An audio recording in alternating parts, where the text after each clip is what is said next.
Welcome everyone to Fundamentals of Kabbalah and Chassidut. Tonight we are continuing our series that we began before Pesach on secrets of the number 7 and Shabbat. This will be the third class in this series. The first two we devoted almost exclusively just to understand how many different times the number 7 appears in our tradition. We looked at it from many different perspectives, the cycle of 7, where it comes from, and how it manifests itself in so many different laws, holidays, Shabbat, traditions throughout the Jewish year. Today, we are going to switch gears and move into Shabbat. And it's not clear to me exactly how many classes we'll have in this series. I imagine another few for sure. And so tonight I want to present Shabbat in a little bit different way. Is we're going to look at Shabbat and its primordial past. We're going to look at the where Shabbat is coming from and different perspectives in the past. Then we're going to look at Shabbat in the present. And then we're going to look at Shabbat in the future. So we're going to use the lens of time in which to delve into the deep riches that Shabbat offers us. So we're going to start in truly the primordial past. If we imagine what existence was before there was a world, before there's a material, physical world, before there's spiritual worlds, before there's time and before there's space. So according to Kabbalah, what existed was only the infinite energy and light of God. There is nothing else other than that. And so we imagine the infinite light of God being in a state of rest. This is the point here, is that before there is creation,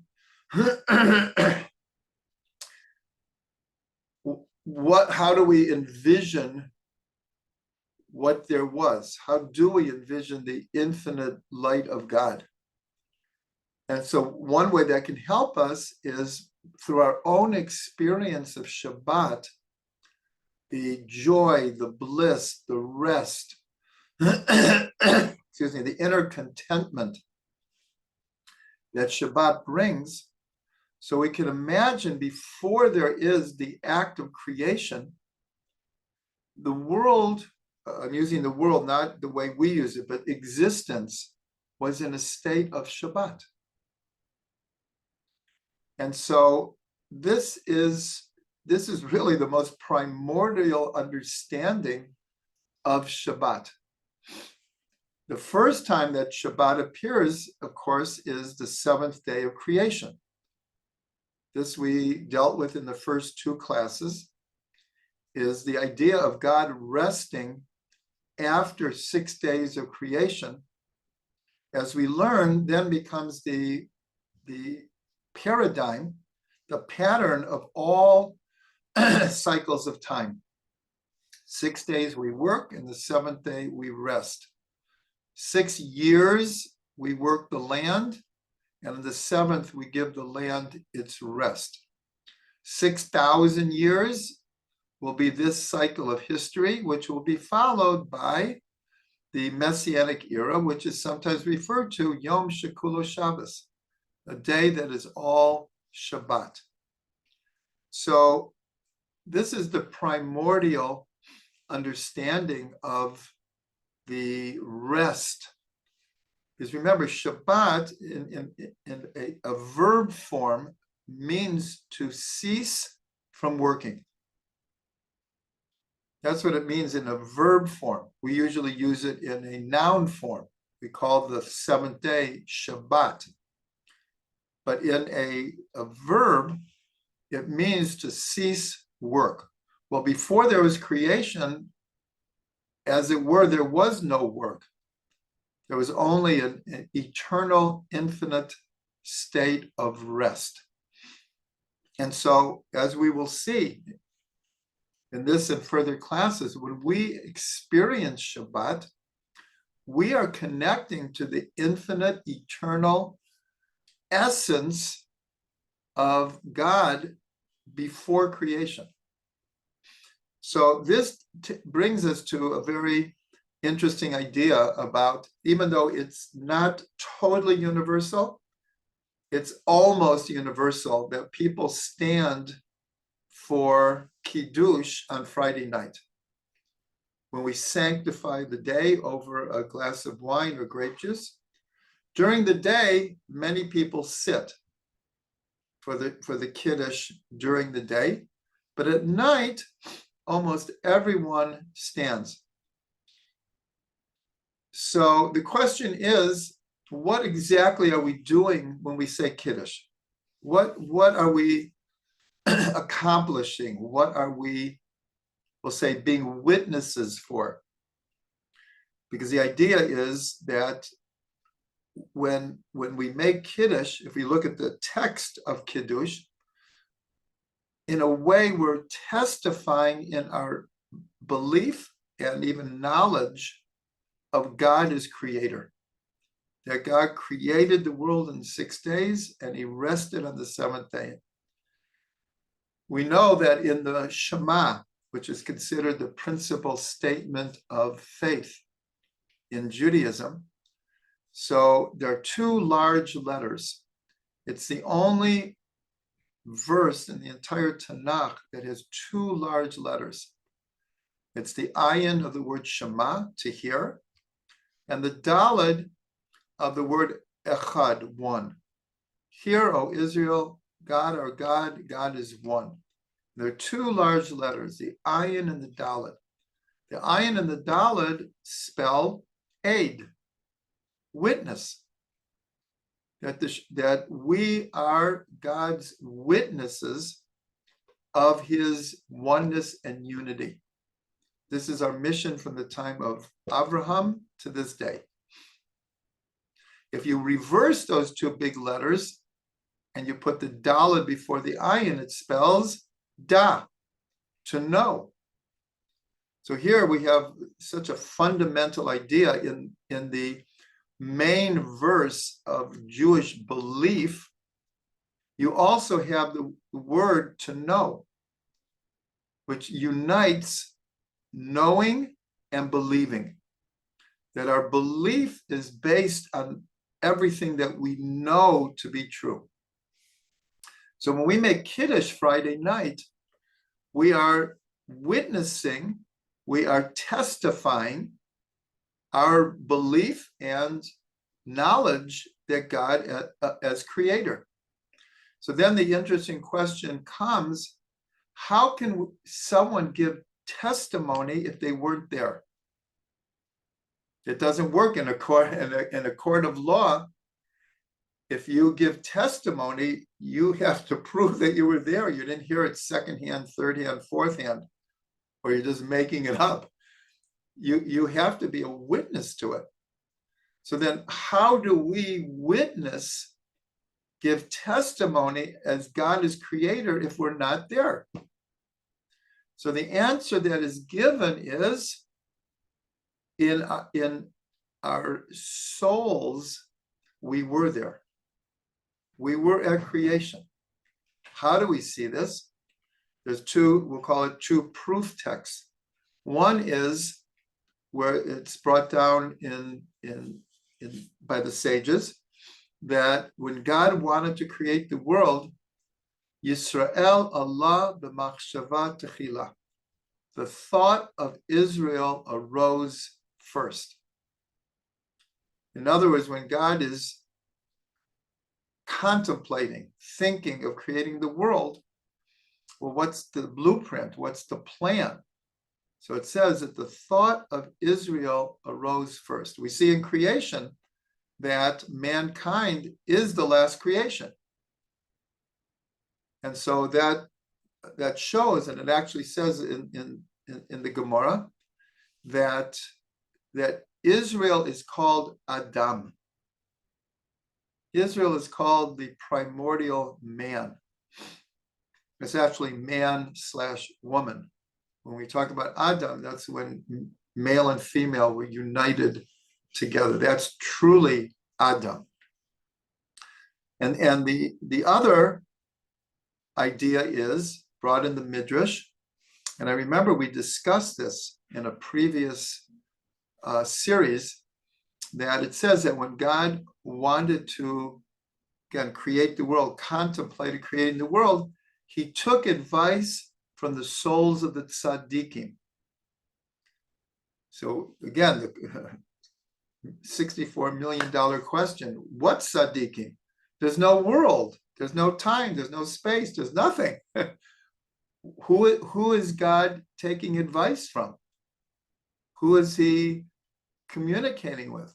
So the souls of the tzaddikim, it's understood that since the soul is an actual part of God above, and every human being has a spark of God, so this midrash is a inner dialogue, as it were, that God is having with the future souls of the tzaddikim. So here we see this idea that even before creation, there is a certain presence of our soul in God. And so this is one of the greatest secrets of Shabbat, because the experience, as I mentioned before, of the peace and bliss of Shabbat is connecting to that place of our soul within God and the place of the spark of God within us.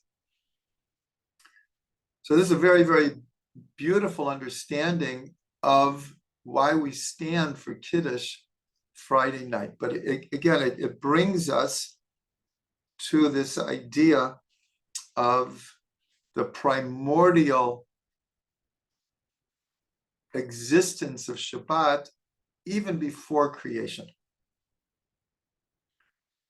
Now, on Friday night in Kabbalah Shabbat, in the beloved song Lecha Dodi, so one of the stanzas is Sof Ma'aseh B'machshava Techila.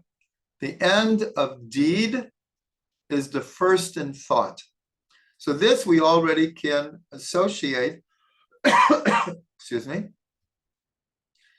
associate with what we just learned about Shabbat and what we learned about Israel. The last indeed is human beings, but really the last indeed is Shabbat, is the first in thought. So where do we see that? This is something we've learned before, but it's always good to bring it in again, that the first word in the Torah is Bereshit. And when you permute the letters of Bereshit in a different order, it spells out Yirah Shabbat, the awe of Shabbat. If you take the letters of Yirah and switch them, it's Ya'er, like in the priestly blessing in Bircha Kohanim, Ya'er Hashem panav elecha, that the light of God's countenance. So here it's the awe of Shabbat and the light of Shabbat are in the first word of the Torah, and yet it's the last in creation. But here it's already in the word Bereshit. So this, again, is a very deep understanding of what we can plug into when we observe the Shabbat. We're talking about the most essential and primordial understandings of divinity here. Now, we already mentioned that in in the word Bereshit is Ya'er Shabbat, the light of Shabbat. So we know that there is a universal custom, it's really a law, to light candles before Shabbat. And women have the great privilege of doing this mitzvah because Shabbat is called the Shabbat bride, the Kala, the bride. The whole energy of Shabbat is very, very feminine, very receptive. And of course, every male has a receptive component and every female has a male component. But in relationship to God, we are the feminine. But what's interesting, in relationship to Shabbat, all of Israel is like the masculine. Shabbat is our bride.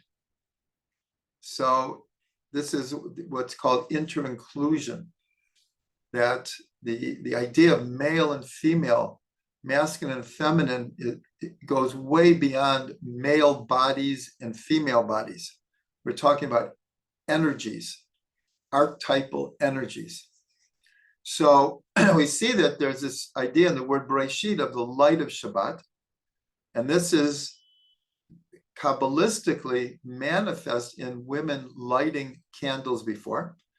But this is another numerical gem that we've touched on before, but this is a perfect place to mention it again, is that the word for light in Hebrew, or, equals 207. The word for Shabbat is the inverse, 702. It's the inverse of 207. And this mathematically and spiritually, it's a mirror image. It has to do with symmetry. Symmetry is a huge, huge thing in modern physics today. But when you have inverse numbers, there's a symmetry happening here, a mirror image. So light and Shabbat are paired together through this numerical gem.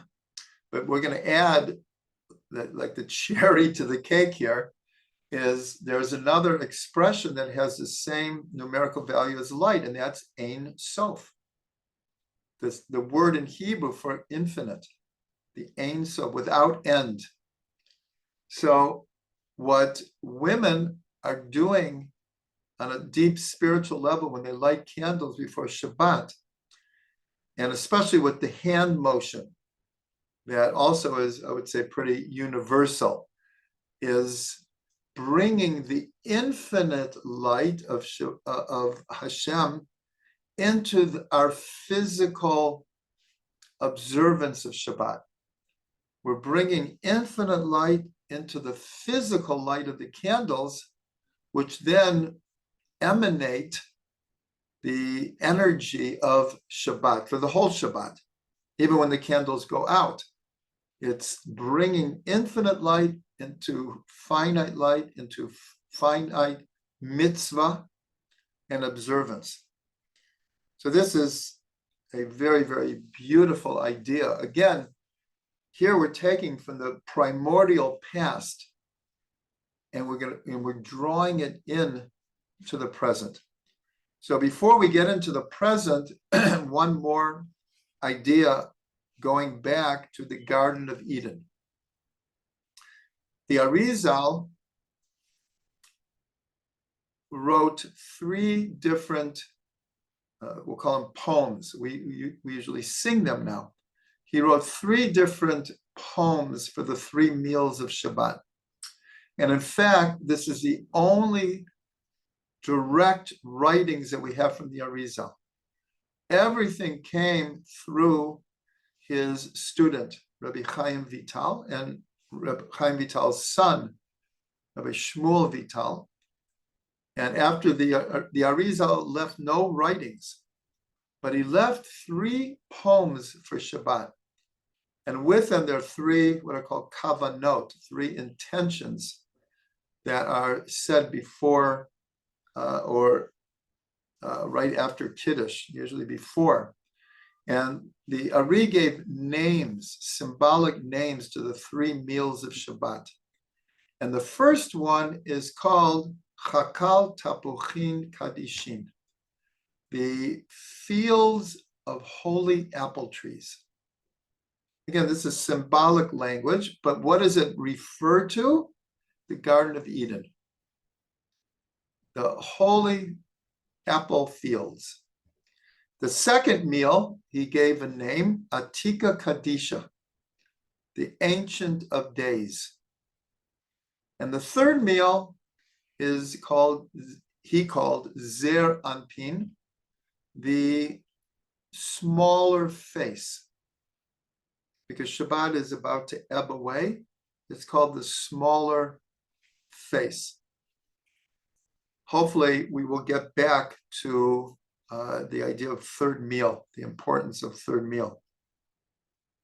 And so I brought this just to express the idea that the observance of Shabbat, the experience of Shabbat is like returning to the Garden of Eden. Before they ate from the tree, before they were expelled, we'll call it the utopian ideal existence that we associate with the Garden of Eden. So in the Torah, it says, I'll just say it in English first, that it says that a river came out from Eden to water the garden. That's in English. So the river is Nahar. Eden is Eden, and the garden is Gan. Nahar, Eden, Gan. A river came out of Eden to water the garden. And then it says, and that river branched off into 4 other rivers. I believe we mentioned this before. Again, a good place to say it again. I learned this from Rav Ginsburg, that this is the source in the Torah for the idea that science proposes. It's considered the standard model of creation now, of cosmology, is that, and later shown by Einstein, that the physical material world is based on 4 forces: electromagnetic, gravity, the strong nuclear force, and the weak nuclear force. These are the accepted 4 cardinal forces that hold the universe together.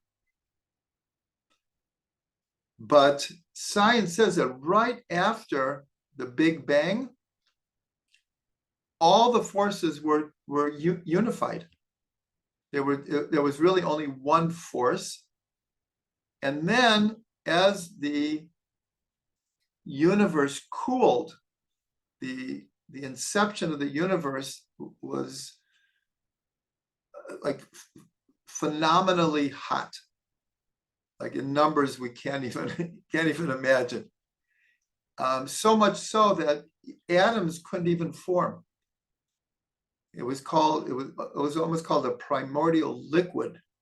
And then as the universe cooled, the 4 forces separated. And today in physics, quantum physics, the whole search is how to unify those 4 forces in a formula that would allow us to channel that energy. Just like E equals mc squared is a formula.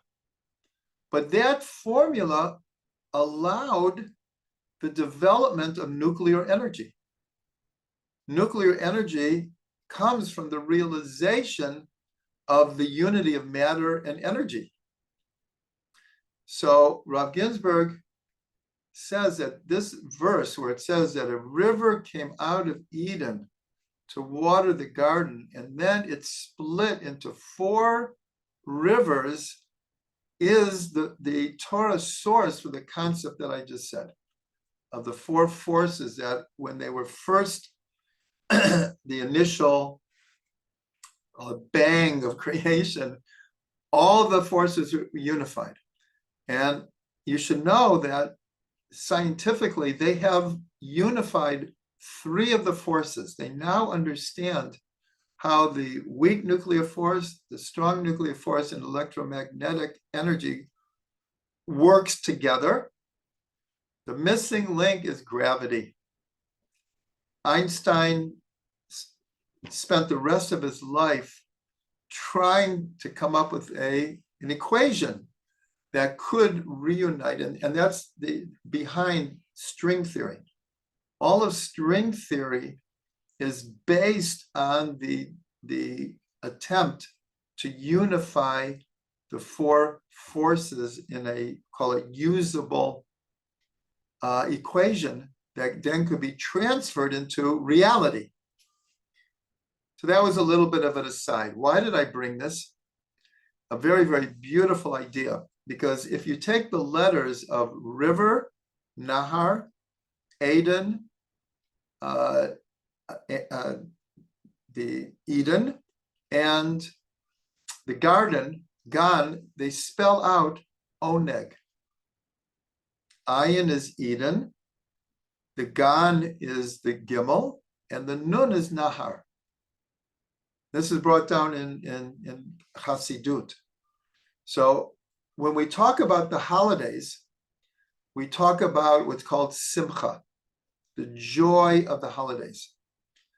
When we talk about Shabbat, of course there's joy in Shabbat, but the term that our sages and later teachers gave over is Oneg Shabbat, the pleasure of Shabbat. Oneg means pleasure. So again, all of this was the idea of returning to the Garden of Eden, to this primordial, idealistic, utopian kind of consciousness that existed before the eating of the tree of knowledge of good and evil. So all of that was an attempt to talk about Shabbat and its primordial beginnings. It's the past, where Shabbat is coming from. Now let's move into the present. So in the present, we have the idea of what is termed in the Zohar. The Zohar calls Shabbat Yom HaDinishmata, the day of the soul. It's a soul day. So one might think that when hearing that, it's a day of the soul. Let's say we don't know very much about Jewish customs and how we observe Shabbat.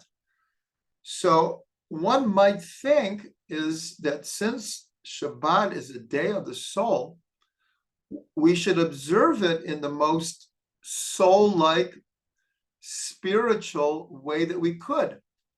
In fact, with the least amount of physicality. Now, this we actually see in Yom Kippur. Yom Kippur, so there are 5 things that we don't do in Yom Kippur, and all of them are to help us divest ourselves from our attachment to the physical and to spend the whole day as it were living on a more spiritual plane. We don't eat and drink on Yom Kippur. We don't wear leather shoes. We don't bathe. We don't anoint ourselves with oils or perfumes. And we refrain from marital relations. All of these are deeply connected to the physical. And Yom Kippur in the Torah is called Shabbat Shabbaton. Not just a Shabbat, but like the Shabbases of Shabbases. So one might think that would be the ideal way to do every Shabbos.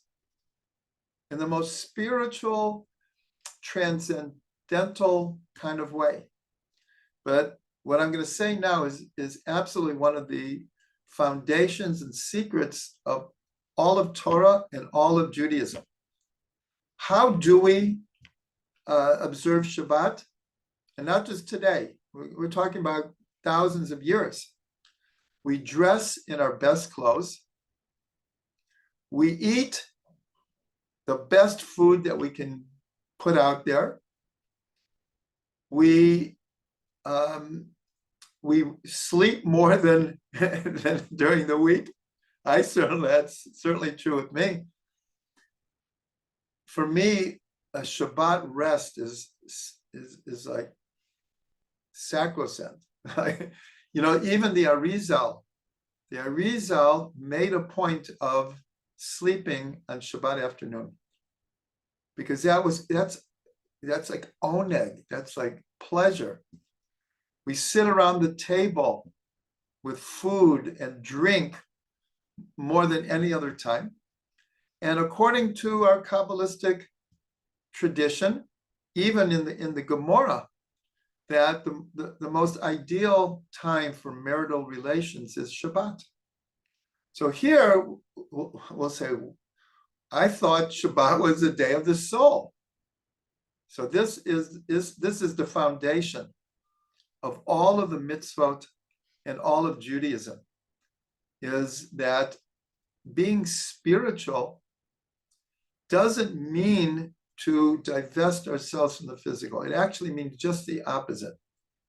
It means to infuse the physical with spiritual content, with godliness, with holiness. And that's why, except for a handful of mitzvot, all of the mitzvot have to do with a physical object, a physical action, or speech. And speech is considered an action. All of the mitzvot have to do with the physical world and using the physical world and uplifting and fixing and healing the physical world. So this is just such an important idea, not just about Shabbat, about our whole world view. So on Shabbat, the wearing our best clothes and the best food and the most rest and going, for a slow walk in nature, all the things that we do are connected to the physical world, but we're doing it from a totally spiritual consciousness. And so this is Shabbat in the here and now. And that's why we're told that ideally, we can't totally control our minds. Our minds have a mind of their own. But we also are not slaves to our thoughts, and we shouldn't think that there's no way to control our thoughts whatsoever. So we're told that on Shabbat, as much as possible, we're not supposed to think of the past.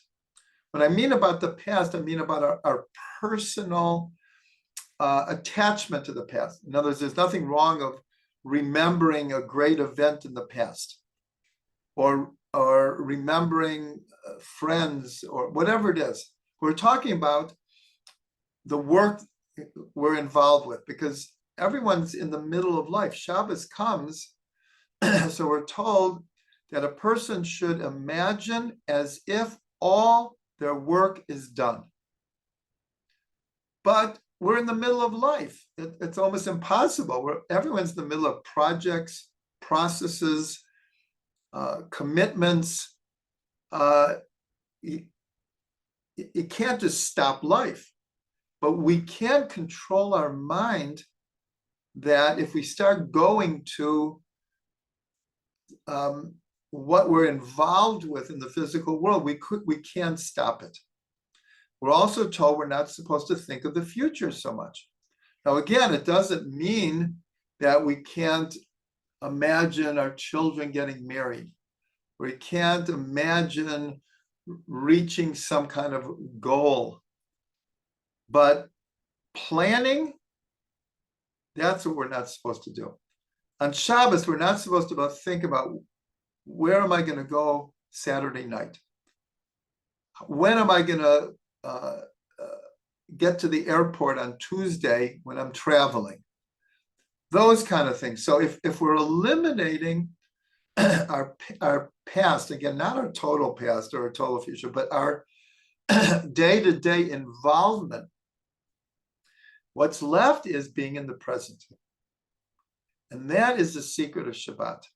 During the week, it says 6 days you shall work, and the seventh day you should rest. So during the week, to be involved with the world is exactly what we're supposed to be doing. But on Shabbat, we're supposed to be, when we're praying, that's all we're doing is praying. When we're sitting at the table with family and friends and sharing Torah and singing and enjoying life, we're in the present. And that is the great secret of Shabbat, is what's called, in the 60s, it was called Be Here Now, right? Famous book, Be Here Now. But this is not a book from the 60s. This is what Shabbat is about. Shabbat is learning to appreciate everything in the present moment, as if there's no past and there's no future. All there is Shabbat. It's a challenge. We're all human, and so we kind of fall back into certain types of thinking, modes of thinking. But this is really the beautiful idea of Shabbat. And there's actually a hint to this in the dream of Yaakov and the ladder. It says that the ladder was mutzav arza, was entrenched in the earth, v'rosho magia hashamayma, but its head reached the heavens. And so this becomes a model, a paradigm for a worldview. Again, many spiritual paths will advocate, if you want to be spiritual and holy, you have to cut off from the physical world. Now, there is obviously a truth to that. If we are overly invested in our passions and our lusts and our desires, that is not a good thing. To have passion and desire is not a bad thing. It could be a very positive thing. But to be overly invested, that isn't advocated. But here with Yaakov's ladder, the secret is that it was entrenched in the earth. And so paradoxically, the more we are involved in the world, and as I said before, all the mitzvot are connected to the physical world, physical actions, physical objects, the more spiritual we become. And to many spiritual paths, this is very opposite, very paradoxical. But our mission and the role of mitzvot in training us is to learn to bring godliness, spirituality, holiness into our everyday existence, and especially on Shabbat. And that's why among all the Hasidic Rebbe's, it became a custom that for some it was like every bite, but at least a few times while eating on Shabbos, to really say with real feeling, Lekavod Shabbos Kodesh, the sake of the holy Shabbat. I'm eating, but it's for the sake of the holy Shabbos. Why? God wants us to enjoy the world. Oneg, pleasure. God made a world for us to enjoy it, to have pleasure from it. Of course, there are red lines. There's certain things that are forbidden, certain things that are permitted, certain times for this, certain times for that. But in general, the world is there for us to enjoy. And that is why the expression l'chaim is such an important expression, because it represents enjoying life, l'chaim. We're supposed to enjoy life. And Shabbos and Yom Tov, obviously we can enjoy life all the time. But the fact that we have a term, Oneg Shabbos, tells us that there's something about Shabbat that teaches us how to get pleasure from this world.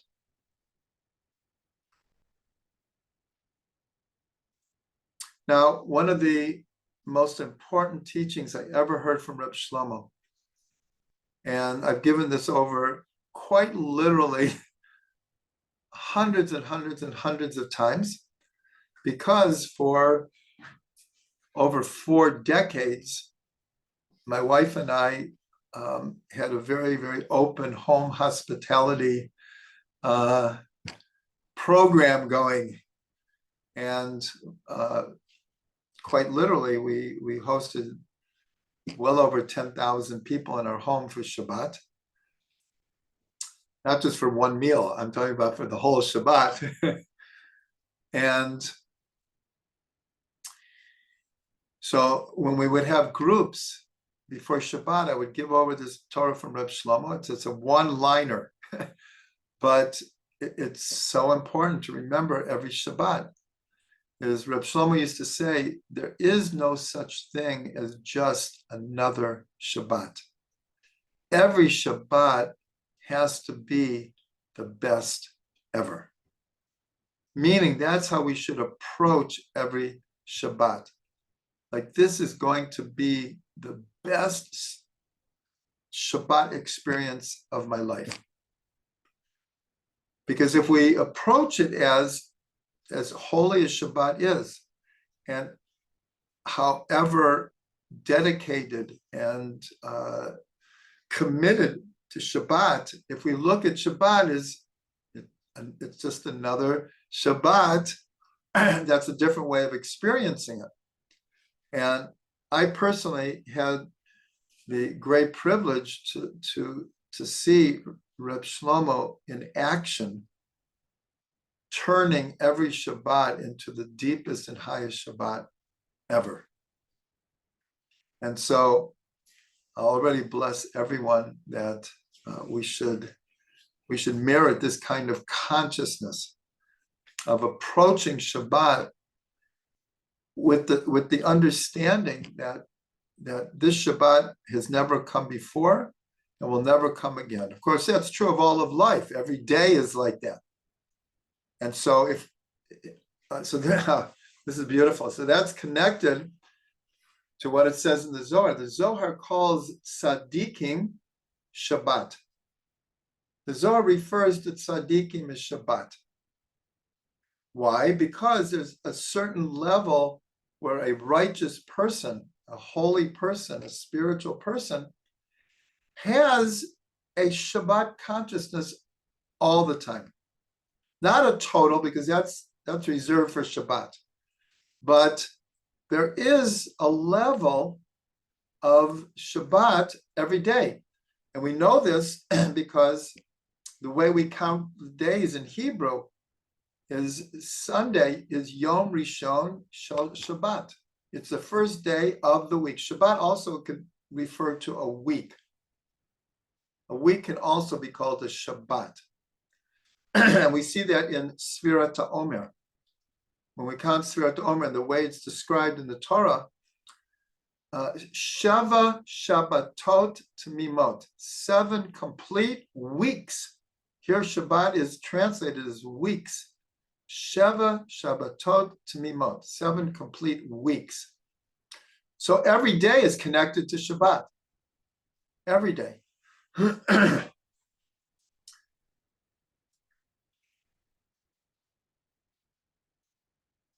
Okay, so one more thing about the present, and then we'll go into the future. So the thing of the present is Shabbat is referred to in two different ways in the Torah. Sometimes it's called Yom HaShvi'i, the seventh day, and sometimes it's called Shabbat. So what's the difference? So one of the explanations is that just chronologically, we can see there's 6 days of work followed by Shabbat. So after 6 days of work, Shabbat is the seventh day. It's the conclusion, the culmination of the week. Yet, there's another aspect called Shabbat, where the Zohar says that all blessing for the coming week comes from Shabbat. So here we have a very deep idea. Shabbat is both the end and, in a sense, the beginning of the next week.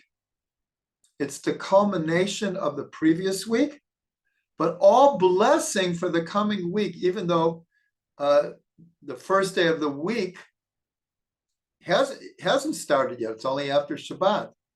But the source and the blessing is coming from Shabbat. And this goes back to our idea that the primordial state of infinity and eternity before there was a first day was Shabbat. That became the blessing of everything that would come after it. So in the present, we're experiencing the past and the future. Even though I said before, we're not supposed to think on a planning level or a worry level or an anticipation level, the past or the future. But on a spiritual level, Shabbat is both the end and the beginning. Sof ma'aseh b'machshava techila. The end of deed is the beginning of, comes from the beginning of thought. Now, let's conclude with a bit about the future. And as I said in the beginning, some of these ideas we will be revisiting, along with many new ideas about Shabbat in the coming weeks. So in the Gemara, Shabbat is called 1/60th of the world to come. And actually in the Talmud, there's a whole series of 1/60ths. That sleep is a 60th of death. Dreams are a 60th of prophecy. Fire is a 60th of Gehenna, or referred to as hell. Honey is a 60th of the manna. I think I got all of them, but I might have missed one or two there. But Shabbat is called 1/60th of the world to come. So here, obviously, it's a reference to a utopian, idealistic future consciousness that will be granted to us, God willing. Rabbi Nachman, among others, translates Olam Haba, the world to come. He translates it as the world that is always coming. So this is hinted to in a verse that after Avram buries Sarah, won't go into it now, but through that whole process of the burial of Sarah came the reality, the realization that there is life after death. And Avram was still intimately connected to Sarah, who is now in a different dimension. So right after he buries her, it says, "V'Avraham zaken, ba biyamim, Hashem berach et Avram bakol. Avram became old in wisdom, and he came into days. And God blessed Avram with everything. Now, there's many, many explanations of really every part of this little verse here. For our purposes, what does it mean to come into days? So because of what I mentioned, this idea, remember, Avram buried Sarah in Hebron. Hebron comes from the word chibur, connection. And so we're told that Hebron is symbolic of the connection between this world and the world to come, between life before death and life after death. So the world to come is always coming. It's in the future. But actually, Rabbi Nachman said another thing. He said the first thing we should think of in the morning is the world to come, in order to draw that energy into our day right now. So Avram coming into days means that he had symbolically 1 foot in this world and 1 foot in the world to come. His consciousness had transcended the limits of just life as we experience it before death. And he was now able to transcend the curtain or the iron wall between this world and the world to come.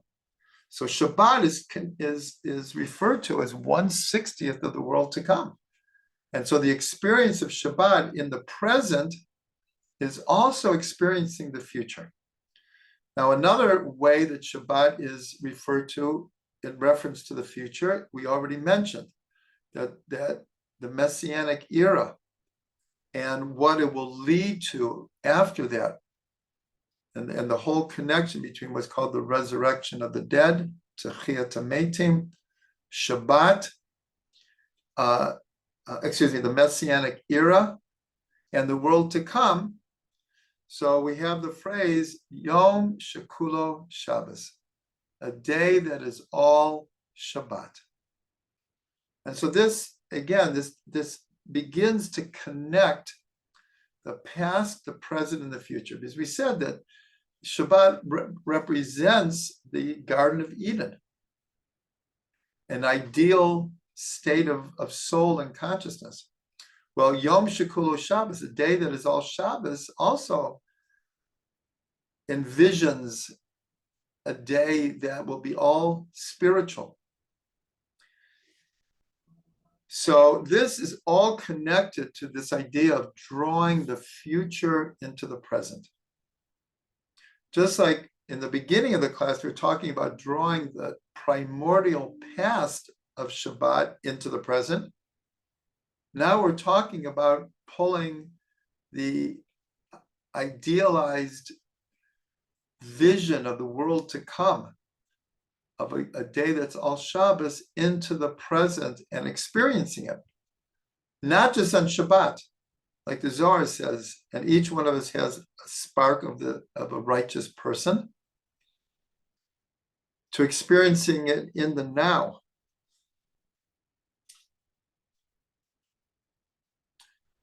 So to wrap this up, we've attempted to look at Shabbat from its pristine and primordial past,